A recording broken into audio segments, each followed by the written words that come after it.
Yeah. So, hello, I'm Z Weaver. I work at Google on the C++ core libraries team. I'm going to talk to you today about large-scale automated refactoring, specifically across translation unit boundaries. So, let's say you've created this new shiny library, like, I don't know, extend or something. It uses modern language features. It's great. And even better, you have this old crufty library that you'd like to replace, and it's a perfect drop-in replacement for it. Unfortunately, that previous library is used literally tens of thousands of times. It would take decades of engineer effort to replace it everywhere in your code base. Fortunately, we have the technology. The technology is robots. All right, so this is a tale in 4 parts. It's going to be a case study of 2 specific libraries that we want to replace. So we're going to go over those specific libraries. We're going to go over like a broad, high-view strategy of what we're actually going to do to replace these libraries. We'll look at some specific tactics, like how do we actually do our refactoring, and then we'll put a strategy and the refactoring to the strategy and the tactics together to come up with an execution, an actual pipeline. So first off, let's talk about the libraries. On the left here, we have tuple-defined struct. Tuple-defined struct is an older macro-based library, and if you attended Andy's excellent talk, this will look familiar to you. These are the exact libraries we talked about. If you know Boost Fusion defined struct, it's basically similar to that, has a few extra little tricks. And then we have a new library. It's based on new reflection techniques. It's based on CRTP and some other stuff. But both of these libraries have the same basic purpose, which is they add capabilities to structs so that we can reduce the boilerplate of these structs. And before talking about the specific differences, I think let's just look at code. Code is easier to understand. So on the left, again, we have tuple-defined struct. So we can see it's a macro, and already I'm not a fan. We have to pass in person, and then you can see we have these list of capabilities. So EQ, any hash, OStream, these are defined in the library itself. And this is going to be a little bit of review if you attended Andy's talk. Just apologize about that. That means that only the maintainer of the library can add these new capabilities, and we don't like that. Meanwhile, on the right, we have extend. Each of those extensions are just types. Anybody can write an extension. Further, each of those field names, they are written in a weird macro syntax. You have to know that if you want a default initializer, it needs to be that magical third argument. And also, the third and final field, note that we need parentheses around stood pair because there's a comment in it, basic parsing rules, and we got a lot of bugs about that. A lot of people got confused about that. So we would really like to change this class to this class. So how can we do that? So first, we think the second library is much better, and our users agree. When we introduced it, you can see we immediately started getting using, and people stopped using tuple-defined struct. However, we still have a lot of uses of tuple-defined struct left. So we really like to make that line go faster so we don't have to maintain this old crufty macro library. So this should be easy. We do stuff like this all the time. So first step, we need to parse out the macro library. We'll do this in the Lexer step. Then we need to match all of these capabilities to the specific extensions we need. We'll do a quick rewrite. So we'll rewrite all of those macro invocations into actual fields. And finally, we can add back our extend invocation and use the extensions we found earlier to restore the capabilities that we had before. Great, done, easy. There's one problem though. It's this tuple part of tuple-defined struct. When you add tuple-defined to struct, it adds an additional bit of mechanics to the struct, which lets you use it like a tuple. That's why it's called tuple-defined struct. An advantage and disadvantage of this is it allows people to define implicit APIs on anything that is a tuple-defined struct. However, extend has a different philosophy. The idea in extend is that we should specify every API that you want to support explicitly. And this is not just idle theory crafting. This is an actual problem. So because our code base is so large, we'll have some people will define a library on one side of the code base, and they have specific uses for it. And then somewhere, somebody they don't even know down the other side will use it for serialization or equality, which is fine for what they need, and that works for a while. But then the original person decides they need to put a unique pointer in their struct or something like that. And now they've broken somebody on the other side of the company. That person's upset. The other person's upset because now they don't have control over their code. So we really don't want this to continue being the status quo. And like, it would be trivial for us to write an extension for extend that lets us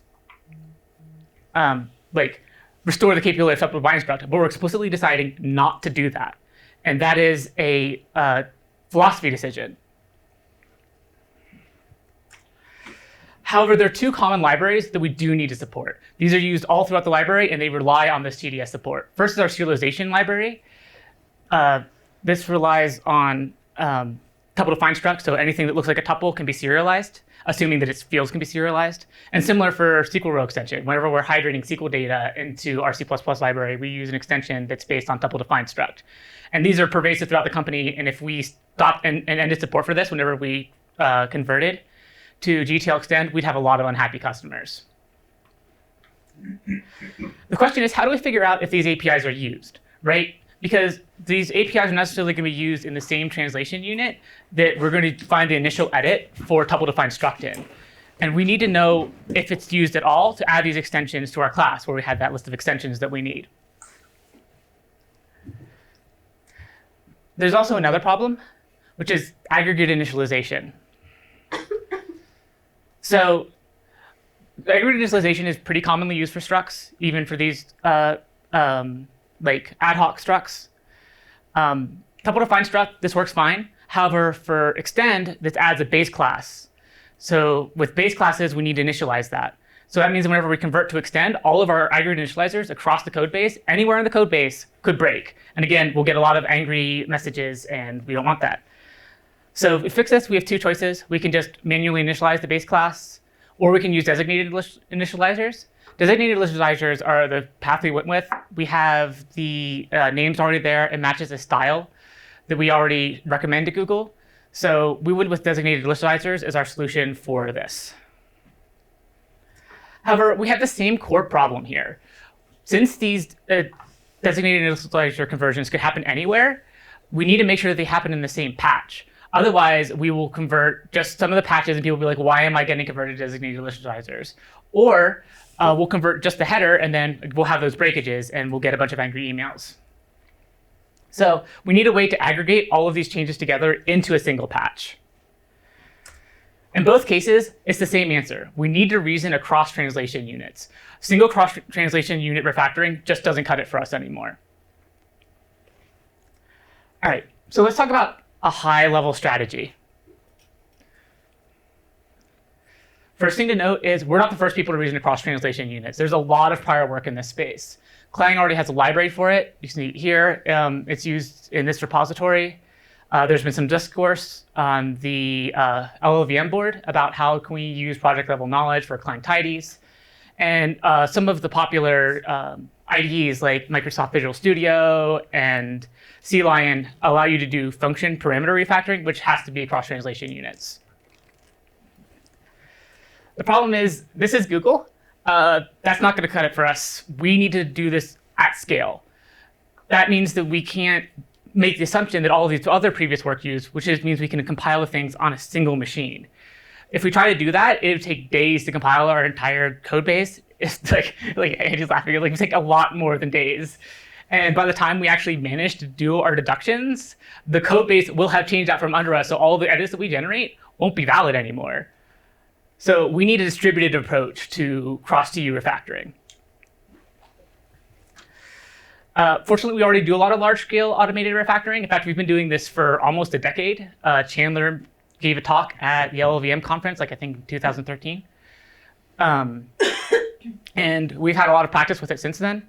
So this is the toolchain we use. You can adapt this for outside of our little ecosystem, which is you need someone to get project knowledge. For that, of course, we use Bazel. You could use CMake if you needed to. For our refactoring library, we use Clang Transformer. This is open source. It's already built into Clang, so if you have Clang, you have Clang Transformer. And then you need some way to do distributive computation. We use Flume, which is known externally as Dataflow. The way to use Dataflow externally is through a Java library called Apache Beam. If you can find a C++ alternative, that's probably better. This is when I have to acknowledge that the work I'm going to show you is built off of a mountain of work for people who came before me. I would have not been able to do this without the contributions of these amazing engineers. One is Andy Sofer. We're going to talk about a lot about macro parsing. He did a lot of that. And he wrote basically the entire distributed refactoring framework on top of the work of other people that I'm going to use and extend to be able to do the work I'm going to do. Eric Lee did a lot of work wiring metadata through Clang and through that refactoring library.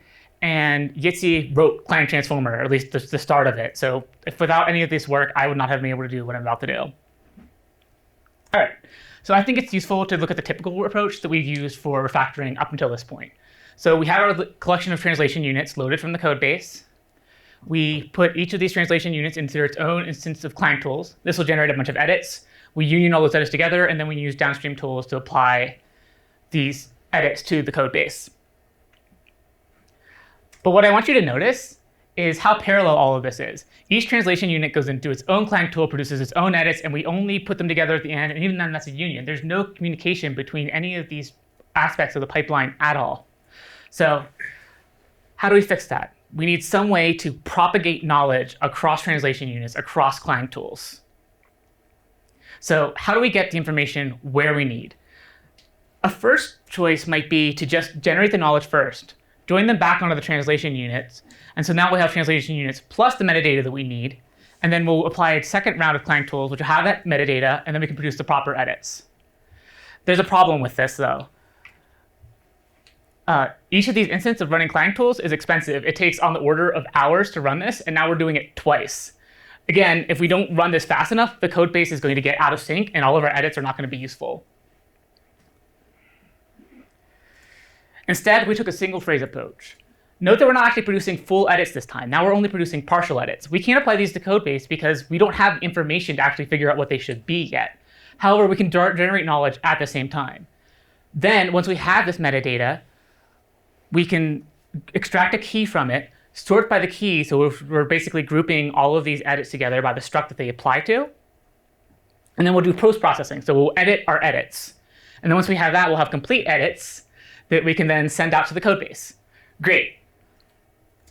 So let's talk about the specific tactics we need, because now we need to start refactoring, right? We can't, if we don't have any starting edits, we can't do any later editing. We're going to use Clang Transformer, like I said before. It's open source. Here's a basic tutorial on it. It's similar to Clang Tidy if you've used that before. However, it is more focused on generating edits than it is on producing diagnostics. All right, so here's the basic approach. We're going to find the particular AST nodes that we need using AST matchers from Clang. We will bind those nodes to an identifier. And then we will describe the transformations we want to do on those nodes using a thing called stencils, which is a thing that Transformer supplies. All right, so let's look at some code. Here's how we make a rule. So you can see we have a matcher, and then we have an edit generator, which we'll get to. But first, we need to match our code. So how are we going to do this? All right, to Godbolt.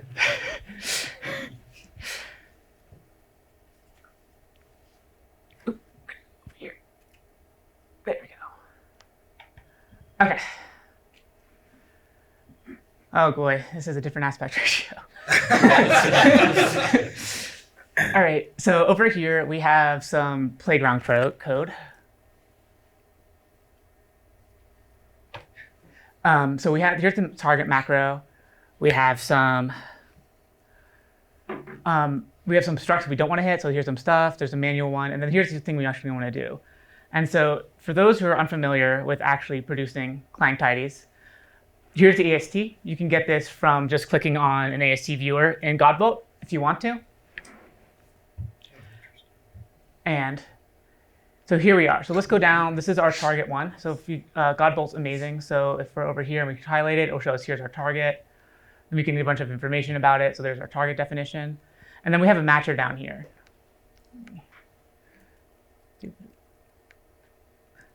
But right now we're matching every single struct because we just have a CXX record decal. So let's see what we have inside here that we can use to target it. So yes? What is a CXX record? A CXX record decal is a class or a struct decal. Because they're so similar in the Clang AST, they are considered basically the same thing. So we use the same matcher to match them. It's called CXX record decal because you can put C code in extern C, so we want to make sure that this is a CXX record decal, which is a C++. All right, so let's just go down through the tree here.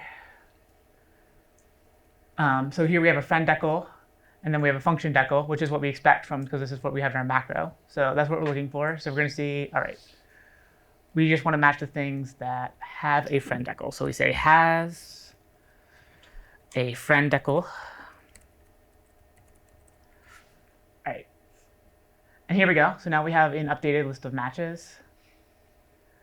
So we have a couple here, but we're still matching more than we want. So if you see up here, we're matching this friend definition here. So what is this? This is just our operator equals definition. So we're going to have to be a little bit more specific. So we can go down to our AST, and we're going to see, OK, so there's a function decal inside of it. And that function decal is target, right? Because operator equals is also a function decal. So let's go specify that. That we want it to be a function decal with a name. So has function decal. And then has name. And then target, which is the name of our target function. This can be a fully qualified name. So if you're not doing toy matchers. So here we go. Now we have more matches. But we still have more than we want, right? We're still matching this explicit instance of it. And so we can go look at our list of AST matchers, which I'm not going to pull up right now, and find the one we need. You can just use Control F. And we want to know that this is expanded from a macro.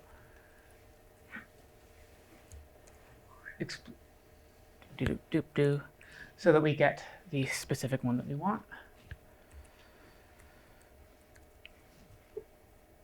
Oh, gosh. They told me I was going to be good at computers because I did not type fast enough. Right. It's expanded from macro.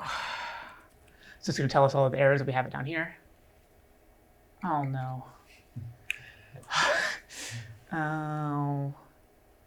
I think you want is expanded from it just needs to be inside the friend decal. Thank you, people who do refactoring. I appreciate you. You're great. For those unfamiliar, this is kind of how writing Clang matchers goes. Yes, I am showing you inside. This is actually what we do as engineers for refactoring. I should have probably been a little bit more specific about this. But yes, this is literally what we do. I forgot to remove it. Yeah, I had to figure out how to make that box bigger. Yeah, I've worked on that before this presentation. I'm like, there's got to be a way. Do you have a syntax highlighter for Clang matchers? That would be nice. All right, so here we have a friend decal, and now we have only one match. That's what we want. Great, we're ready to go. OK, so let's go back to our slides real quick. All right. Now, unsurprisingly, that's not useful.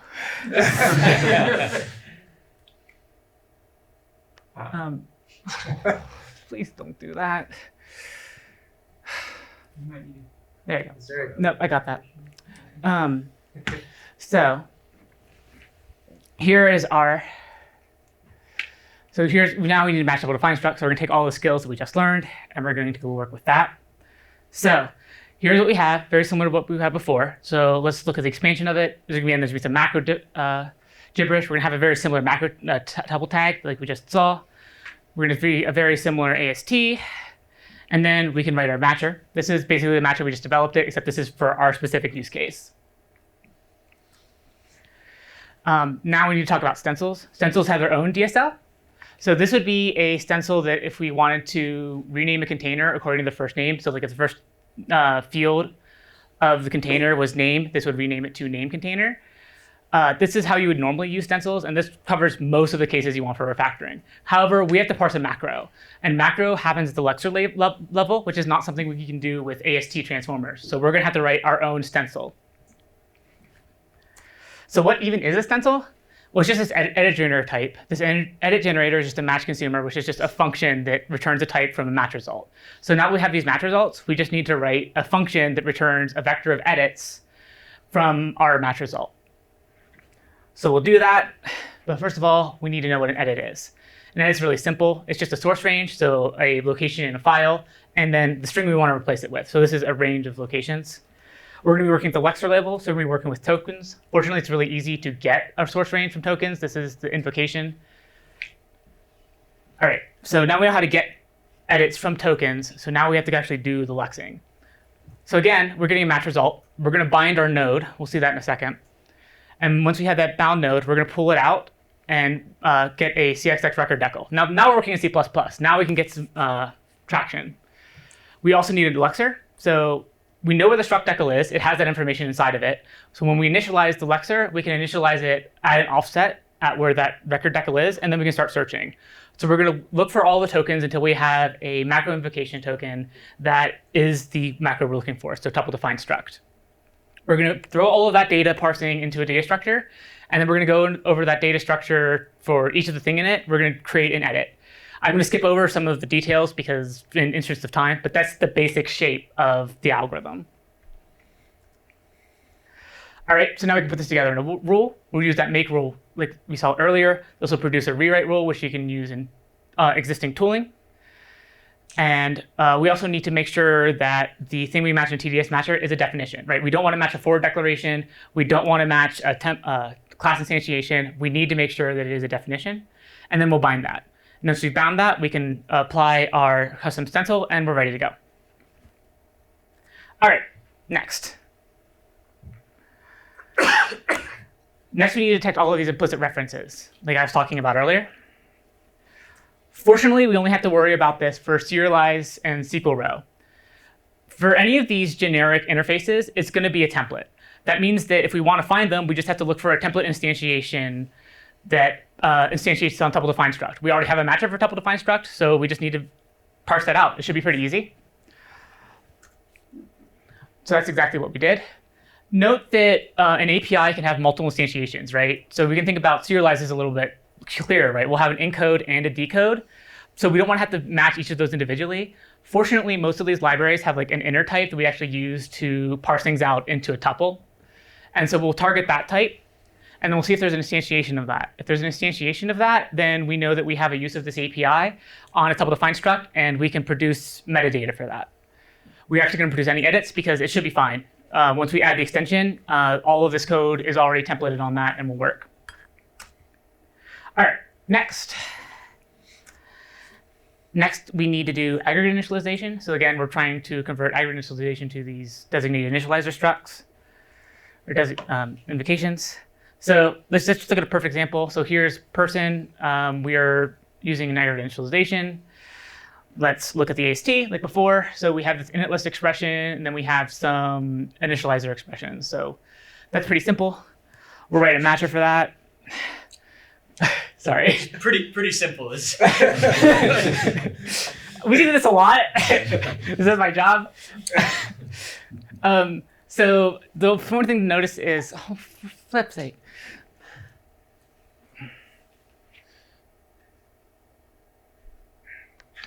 We have this syntactic form. We need to make sure that it actually is not just an initializer list, but actually is like spelled as an initializer list. That's all we're saying there. We also need to make sure it's not already a designated initializer expression because we don't have anything to do. And we want to make sure the resulting type is a tuple-defined struct. So once we have all that, we're good. So this is C++, and you might be worried right now, at least I would be worried, this can't be enough, right? This can't be enough to actually match every single case of aggregate initialization. It turns out it actually is, which was a really pleasant surprise. We're not quite done yet, because we will also match these. Those are aggregate initialization expressions. Every single one of them is, none of those are designated initializers. So yeah, we'll match those.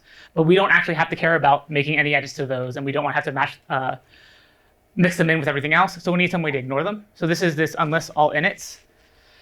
That isn't actually a matcher. Sometimes you have to write those yourself. So I didn't put both of them on the slide, but here's basically the shape of it. You can use a macro. And once you're in a macro, you're back in C++ AST traversal land. and you can use some already stuff. So you can see we call the inner matcher matches to get what it is. So we make sure every initializer expression matches that, and we iterate over them. That's just C++ code. Yes. I have a question about the mechanics of this. Yes. So is the DSL like parsed as like a file that you pass into this tool? So you write the tool. The tool is all in C++. Oh, I see. So you would compile your own binary, and then you have a DSL that you evaluate in your own main or something. The DSL is essentially just functions. Like you're just creating an object that is this matcher object, and then you pass it to tools. Like this is all C++. There is no specific like language or anything. Oh, okay. Yes. I think also relevantly, like what you saw on Clang query that was on Godbolt, right? There's also that level where the ones that are built into Clang can be used. And those are parsed as strings and says, oh, I see that you said unless, so that means the C++ unless function. But when you're doing this actually in C++, it's all just like functions. Yeah. Part of the reason why I did a toy example instead of a full example for matching tuple-defined struct is because I had to use some of these custom matchers and they don't show up in Godbolt. So, all right. So we've now matched everything. We've created our rewrite rules. Again, we're going to have to use a custom stencil for that too, because there's some parsing we do with comments, again, that we can't really do in the AST. So I won't show that. But now we're ready for the main event, which is going cross-translation unit. So you'll notice that there's something missing from those previous rewrite rules, and that's metadata. Like, we created the edits, and that's great, but without just edits, don't give us that much information except for what we are going to change the code to. We're going to need some language or some sort of data to communicate between the translation units to coordinate matches and what the rewrites we want to do. So what are we going to need for this metadata? First of all, it's going to be need a uniform type. This is just a limitation of the library. Each rewrite rule, whenever we put them together, they needs to be the same type. We're going to need some key, right? If we want to group these together, we're going to need to know which items to group together. So we're going to need some key to say this is the tuple that we're targeting. We're going to need to talk about whether or not it's successful, right? If one part of the edit was successful, then we need to throw out the entire edit. We don't want partially functional edits. And finally, we're going to keep track of the extensions that we're going to need to add. Remember that, yes? When it says rewrite was successful, like does that just mean like the patch applied or the thing actually builds afterwards? There's a lot of reasons it can be unsuccessful. One of them is, it could fail to build. Another one could be we find a case that we know we can't convert, which it's C++. There's a lot of those. Like for example, like I said, we're instantiating a bunch of different APIs from tuple-defined struct. We're only targeting 2 of them. If we find an API that is instantiated on tuple-defined struct that we can't convert, we're going to just punt on that for now because there's a balance between like engineer effort to actually automatically convert this and how long would it take me to sit down with a cup of tea and actually just write the code. All right, so let's look at the key. It's pretty simple. You can think we could just use a struct name, like this is a fully qualified struct name, but that's actually not sufficient by itself. We also need the file. Again, this is a cross-translation units. So we can have the same struct defined in 2 separate CC files and 2 separate translation units that are never compiled in the same binary, and that's perfectly valid C++. However, we definitely don't want the edits for one of these being grouped with the edits for the other one. So we're going to need to keep track of the file that each of these came from. So we have a key. We also need to keep track of the source. Again, all of this is going to be a unified type, but we want to do different things with the edits depending on where these edits came from. So we will keep track of just the source as an enum. And then finally, we need to handle some stuff around constructors. So this is when we're talking about failure. We could have something like this. This is going to prevent the existence of an aggregate initializer, but like sometimes we'll parse out like point-wise constructors too. And this means that we cannot actually convert this to a case that we could create edits for. So we have to admit a failure for this. So that means that now we will no longer produce all of these edits we otherwise would because we won't have the upstream change that is necessary to make this work. And then finally, we need our list of extensions. So what is an extension? Like, what do we need to know to add an extension to a struct? Well, of course, we need to know the name of the extension, right? So this is what we're going to add to the with clause. But we also need to know the header. Again, these are all just libraries, so they all live in their own header. And so we need to add these headers whenever we write the edits to the code. All right, so here's the overall metadata. Note that we're using our shiny new library because of course we are, it's great. We do need some things from the metadata. We need to be able to compare them for equality, particularly key needs to be comparable for equality. We need to be able to print it, that just helps with debugging. And then we also need to serialize it. We're gonna be sending this across computers, so it needs to be serializable. All right, so now we know what metadata we want to produce. How do we actually get it out of our rewrite rules? I told you there are 2 arguments for make rule. I lied. There's 3. The final one's optional, but there's this little generator of metadata. So this is actually not what this was supposed to be used for. Whenever this argument was added, the idea was that this was additional diagnostic. So you can think about like if you have a tidy that tells you to make all of your constructors explicit if they need to be. This is where you produce that little metadata. It says like, hey, by the way, you have a implicit conversion here. But it's just a templated type. We can put whatever we want out of there. So let's throw our metadata out of that. All right, so we need to figure out how to make a generator. This is all it is. It is this built-in type. In essence, it's the same thing we saw from the edit generator, except it's just a little bit different C++ stuff. There's some additional methods you would actually have to write if you want to write your real generator. But the core part that I want you to see here is this eval function. This is really what we need to override. So we're going to see we have a metadata result, we have a whether or not we were successful, and then we have the match result we were looking at earlier. So this should be pretty easy to write. We have the tools already to write it. So this is a simpler case. This is the case for one of our API instantiations because the other cases are a little bit more complicated. So again, we find the node. So this is the tuple define struct node that we bound earlier. Once we have that, we can make a key from it just using some reflection techniques.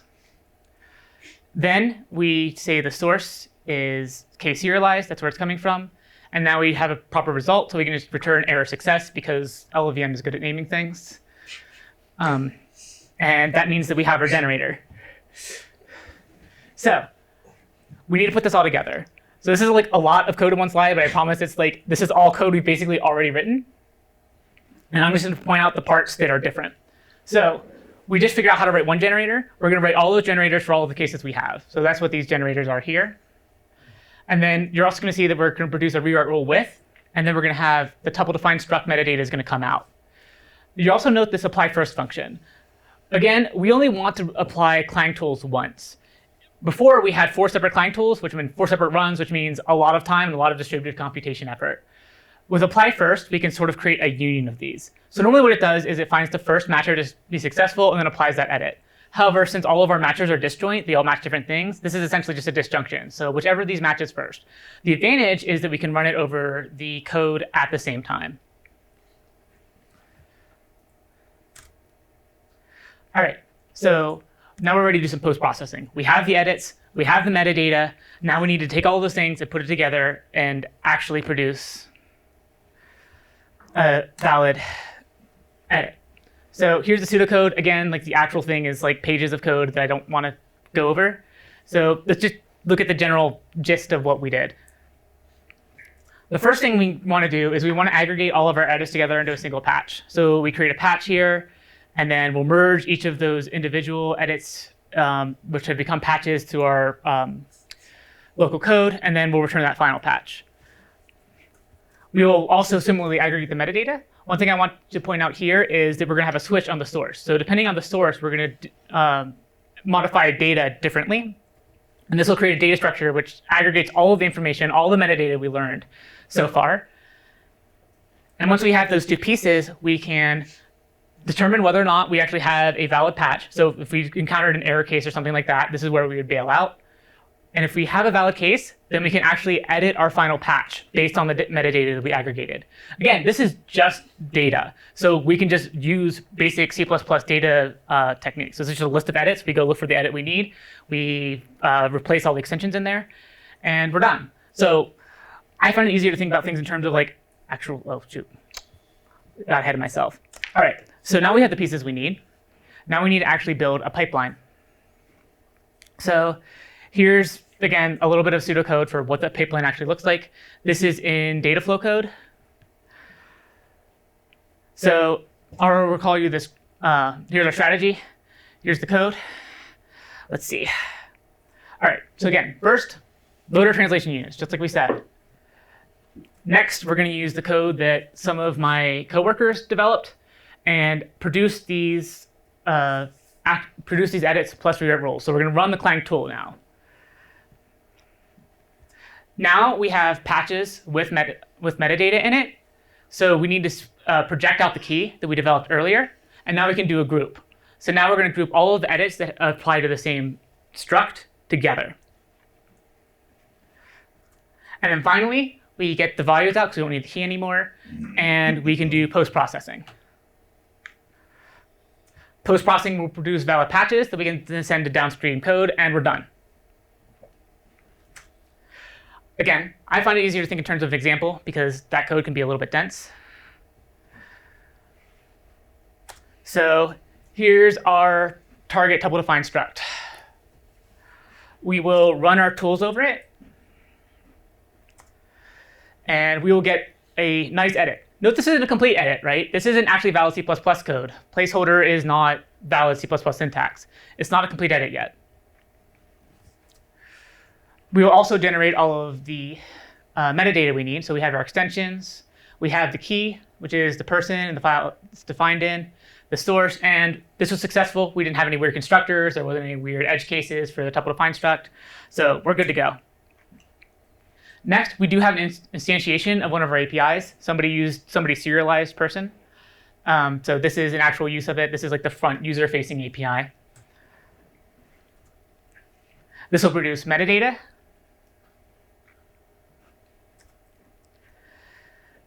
We don't have any edits for that one because it doesn't have any edits. We just have the metadata. And next, we have initialization. For initialization, we have two cases of it. So one is just an expression somewhere. Another one is we declared a variable. But again, it's all matched the same.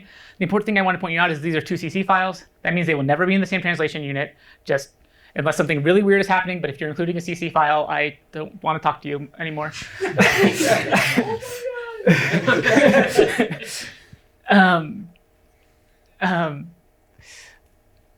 But eventually, we'll generate edits. And we will also generate metadata for each of these. So now we have all of these are floating out. These all came from a separate tool, right? So this is just data somewhere out on the network. Next, we'll aggregate together. So we'll look for everything that has the same key, which all of those things we just generated have the same key. So we'll pull in our edit to person.h. We'll pull in our metadata about serialize, and we will pull in both of the initializations. We will then go to post-processing. So we'll aggregate all of the edits together into a single patch. And then we'll also take all of the metadata and aggregate together and do some data processing. And from that data processing, we will get our list of extensions that we need. Now that we have our extensions, we can go select out the edit we need. We just look for that placeholder string because, again, that's invalid C++ code. We could look for that. You can use a more complicated placeholder if you're worried that might occur. But and then we replace it with the actual code that we want. I abbreviated a little bit here. And we're done. Hooray. We have a valid patch. It's ready to go. And we did analysis across translation units. So was this actually worth it? This is like a lot of effort.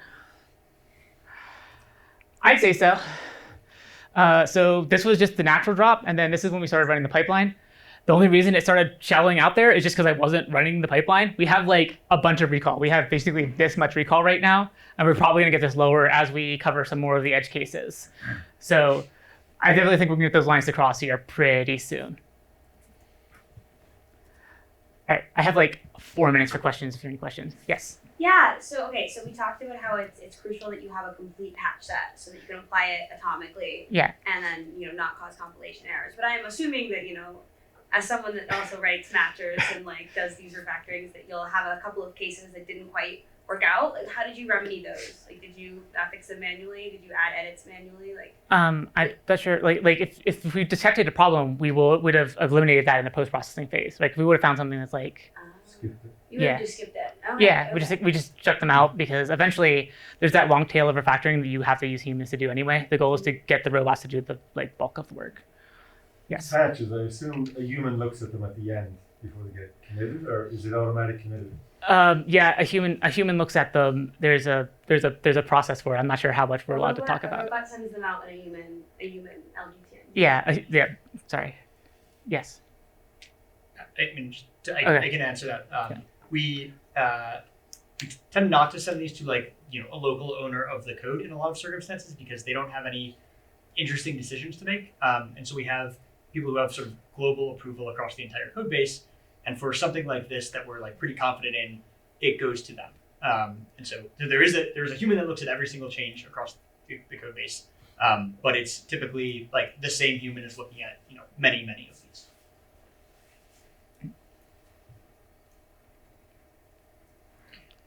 So, as a complete knob about writing these kind of matchers and that kind of thing, is there some fabulous guide to doing this? Because it seems intractably hard. Yes. I wouldn't call it fabulous. There's a guy. The fact that you could do it in Godbold is wonderful. Yeah. Yeah. Or at My least slides are just gonna be up close to earlier, but there it is. There, that. Okay. That'll be in the slides when I post them in a Yeah. second. There's also an ASC matcher reference webpage. Oh yeah, you don't have to memorize these. I looked up every single one of those. Yeah. Yeah, for the specific explanation of every single matcher that's publicly available at LVM, what it does. There's a website I can give it to you. Okay.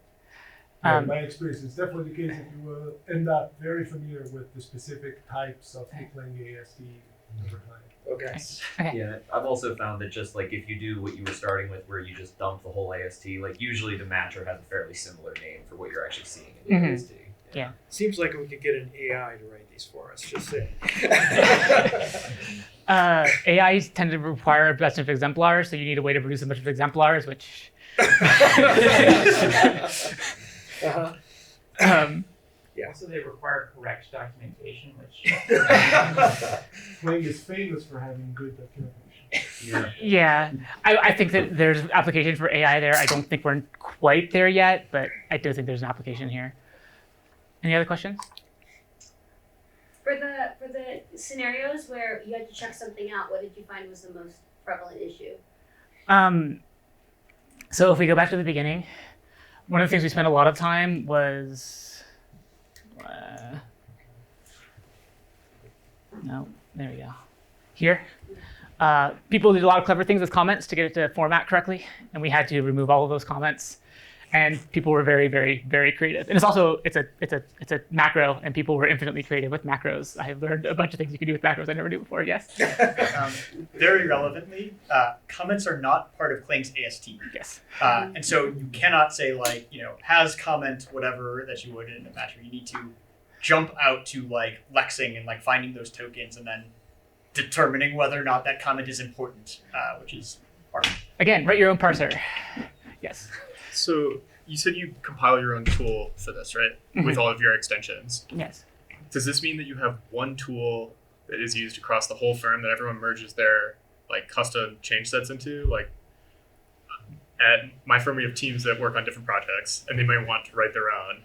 Does this mean that we're going to end up with the project X thing and the project Y thing and the project Z thing that all run their own transforms, or is there a way to load them all dynamically?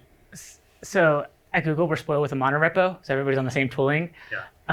You would have to write your own instance of the tool, if I think I'm understanding what you're saying. You could write a tool that you can then deploy to all these other code bases, or you can say this is my list of Git repos. I'm going to go run over all these Git repos and get it. But you'd have to write your own tooling for that. Our experience at Bloomberg is that trying to create this mega framework is probably not worth it because the life cycle of those tools is so different that you really want to be able to just write this tool, run it, and throw it away. If that's all, I think we're out of time.